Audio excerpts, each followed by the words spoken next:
আসসালামু আলাইকুম রহমতুল্লাহি ওয়া বারাকাতুহু। সম্মানিত দর্শক, ডক্টর মোহাম্মদ ইউনূসের নেতৃত্বাধীন যে অন্তর্বর্তীকালীন সরকার, সেই সরকারের একদম শেষ দিকে আমেরিকার সঙ্গে একটি চুক্তি হয়েছিল, সমঝোতামূলক বাণিজ্য চুক্তি, যেটিকে আমরা এখন গোপন চুক্তি বলার চেষ্টা করছি। আমেরিকা ওই সময়টাতে পৃথিবীর অনেক দেশগুলোর সঙ্গে তারা বাণিজ্য সমতা আনার কথা বলতে গেলে যেটিকে বলা হয় অধীনতামূলক মিত্রতা চুক্তি। লর্ড ডালহৌসির যে অধীনতামূলক মিত্রতা চুক্তি ছিল, ঠিক ওই প্রকৃতির মিত্রতা চুক্তি অনেকের সঙ্গে করেছে, যে চুক্তিগুলো অসম, অন্যায় এবং অন্য একটি দেশকে শোষণ করে নিজের যে ব্রুটাল নিষ্ঠুর ক্রয় ক্ষমতা রয়েছে, তার যে বাণিজ্যিক পাওয়ার রয়েছে, তারপর তার যে মিলিটারি শক্তি রয়েছে, এইগুলোকে ব্যবহার করে যার সাথে যেভাবে দরকার ওইভাবে বার্গেনিং করে আমেরিকা ফার্স্ট, মানে আমেরিকার লাভ হবে, এইভাবে ডোনাল্ড ট্রাম্প সরকার অনেকগুলো রাষ্ট্রের সঙ্গে একেবারে যাকে বলা হয় তাদের কণ্ঠনালী চেপে ধরে তারা চুক্তি করেছে। অনেকগুলো দেশ এই চুক্তি করেনি, যেমন ভারত করেনি, কিন্তু বাংলাদেশ করেছে, করার জন্য তারা বাধ্য হয়েছে। তারা যে কাজটি করেছে, তাদের দেশে যে সকল এক্সপোর্ট রয়েছে, চীনও করেনি, চীনও তাদের সঙ্গে কোনো চুক্তি করেনি। তো যেটা হলো যে বিভিন্ন দেশ থেকে আমেরিকাতে যে সকল পণ্য রপ্তানি করা হয়, তো সেই সকল পণ্যের উপর ভিত্তি করে অনেকগুলো দেশের জিডিপি নির্ভর করে, সেই পণ্যগুলোর উপর ভিত্তি করে অনেকগুলো দেশের ইকোনমি, অর্থনীতি সেটি স্থির থাকে বা অস্থির হয়, কর্মসংস্থান থেকে শুরু করে আরও অনেক কিছু। আমেরিকার সঙ্গে আমাদের যে ব্যবসা রয়েছে, মূলত আমাদের রপ্তানি বাণিজ্যের যে বিরাট অংশ গার্মেন্টস পণ্য, এই গার্মেন্টস পণ্যর একটা বিরাট অংশ আমরা আমেরিকাতে রপ্তানি করি। এখানে হঠাৎ করে তারা শুল্ক বাড়িয়ে দিল। এমনিতেই কিন্তু অনেক আগে থেকে তারা শুল্ক দিয়ে যাচ্ছে। আমরা যে এক্সপোর্ট করি সেখানে অলমোস্ট 20% সেখানে আমরা তাদেরকে শুল্ক দিচ্ছি, এবং ডোনাল্ড ট্রাম্প সেটাকে প্রায় 37% করে দিল। আসলে বাংলাদেশের যে পণ্য, যে মান, এখানে যদি আমেরিকা 37% করে দিত, বা ধরুন আরও বেশি 50% শুল্ক বসাতো, এতে করে কিন্তু আমাদের আসলে কোনো ক্ষতি হতো না, বরং আমাদের লাভ হতো, আমাদের শিল্প কলকারখানা আরও ডেভেলপ হতো। সরকার প্রাথমিকভাবে তাদেরকে একটু যাকে বলা হয় এই গার্মেন্টস মালিকদের যে চাপ এবং আমেরিকার যে সকল সফট পাওয়ার আছে তাদের চাপ তাদেরকে মোকাবেলা করতে হতো, কিন্তু ওটা সরকার করেনি।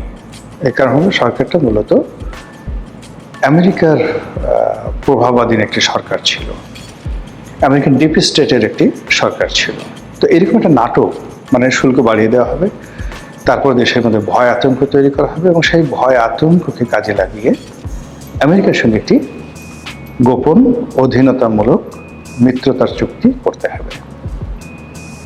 সেই চুক্তিগুলো কি, যতটুকু আমরা জানতে পেরেছি, গোপন কি আছে এখানে, সামরিক বিষয় আছে, বেসামরিক বিষয় আছে, প্রযুক্তিগত বিষয় আছে, অর্থনৈতিক বিষয় আছে, এবং আরও অনেক কিছু, ভৌগোলিক বিষয়ও থাকতে পারে,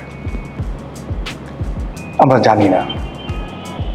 কিন্তু যেহেতু এটাকে গোপন চুক্তি বলা হচ্ছে, ফলে এখানে বার্মা অ্যাক্ট, রোহিঙ্গাদের সমস্যা, সেন্ট মার্টিনে যে মার্কিন ঘাঁটি স্থাপন, এখানে মার্কিন সামরিক বাহিনীর গোয়েন্দা ইউনিটের কর্মকাণ্ড, সামরিক বাহিনীর সাথে বাংলাদেশের যে একটা মহরম সম্পর্ক, কিংবা আমরা যে এখন অস্ত্র এবং গোলাবারুদ কিনছি চীন থেকে এবং ভারত থেকে,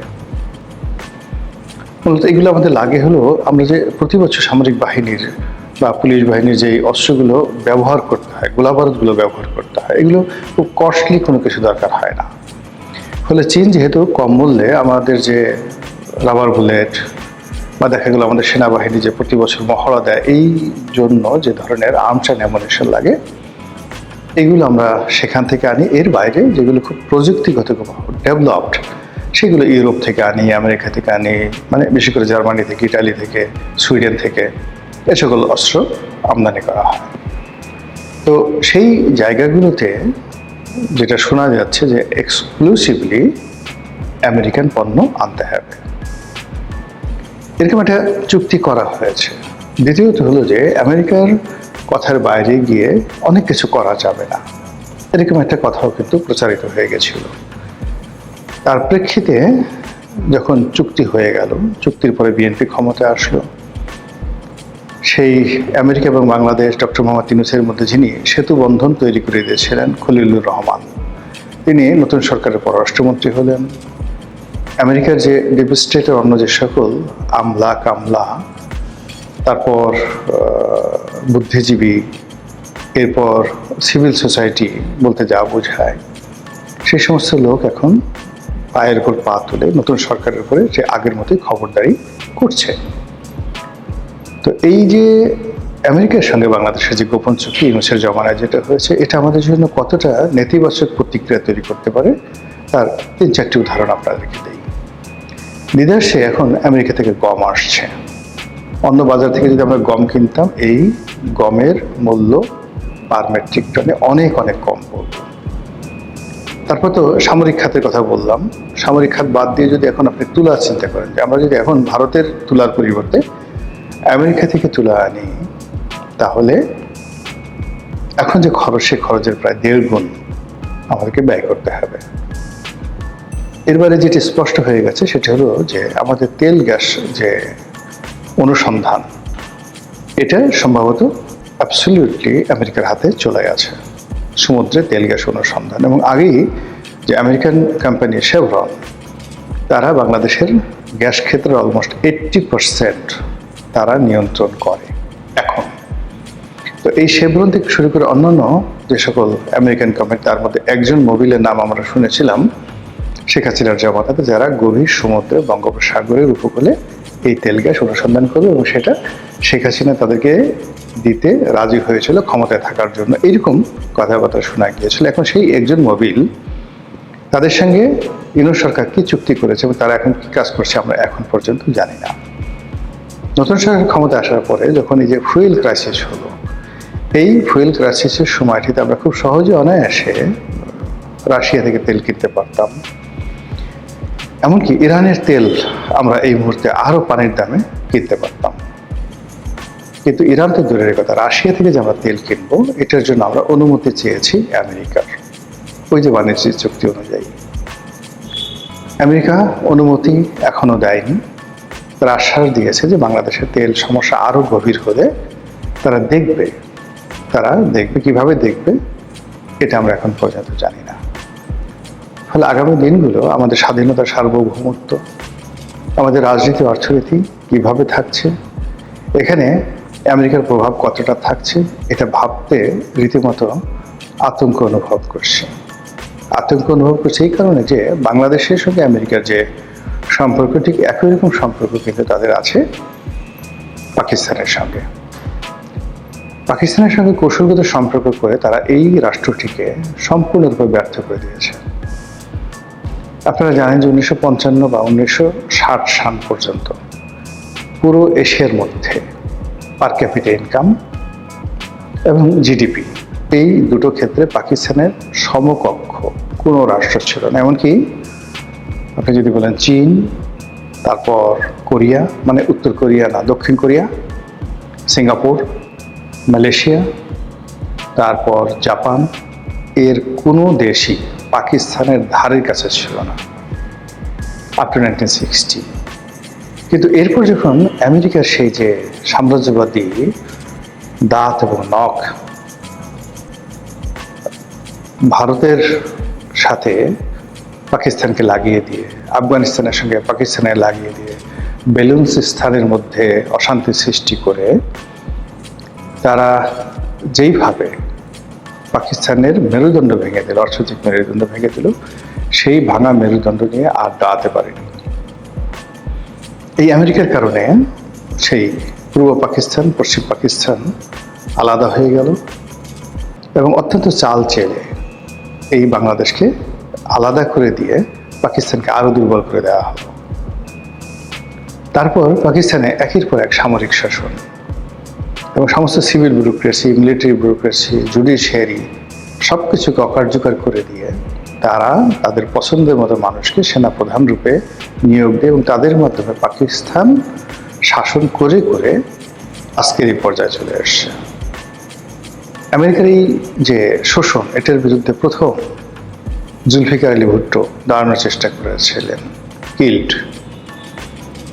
তারপর নওয়াজ শরীফ কিছুদিন চেষ্টা করেছিলেন, তাকে ক্ষমতাচ্যুত করে দেশ ছাড়া করা হলো। বেনজির ভুট্টো চেষ্টা করেছেন, কিল্ড। আর সর্বশেষ চেষ্টা করেছিলেন যাকে বলা হয় ইমরান খান। তিনি এখন জীবন এবং মৃত্যুর সন্ধিক্ষণে কারাগারে আছেন, আমরা জানি না কেমন আছেন। বাংলাদেশে কিন্তু শেখ হাসিনা চেষ্টা করেছিলেন আমেরিকার সাম্রাজ্যবাদের বিরুদ্ধে দাঁড়াতে, তিনি পারেননি, কিন্তু প্রাণে বেঁচে গেছেন।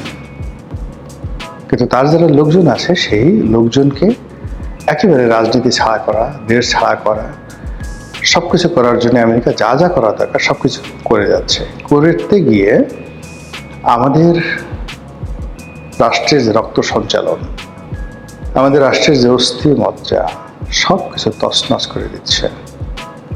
তাহলে আগামীতে আমরা কিভাবে দাঁড়াবো, কিভাবে হাঁটাচলা করব, কিভাবে সম্মুখে আগাবো, এমনকি কিভাবে মারা যাব, সেই বিষয়গুলো হয়তো আমেরিকার তদারকিতে চলবে। মহান আল্লাহ আমাদের সবাইকে হেদায়েত দান করুন এবং হেফাজত করুন। আসসালামু আলাইকুম ওয়া রাহমাতুল্লাহি ওয়া বারাকাতুহু।